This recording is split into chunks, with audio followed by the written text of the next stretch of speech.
Christmas in February.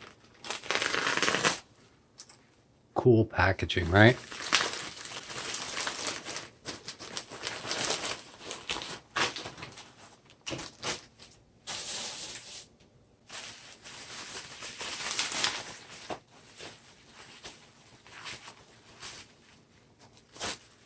$4K for $10 or less. And that's the only reason I bought it.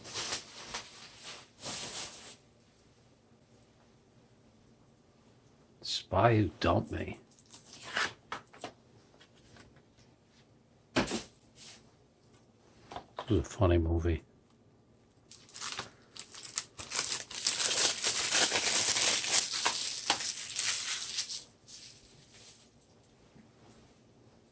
$4K Blu-ray and digital.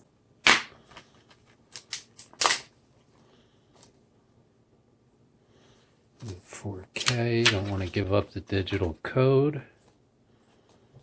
And the Blu-ray. Actually, I paid $12. Free shipping.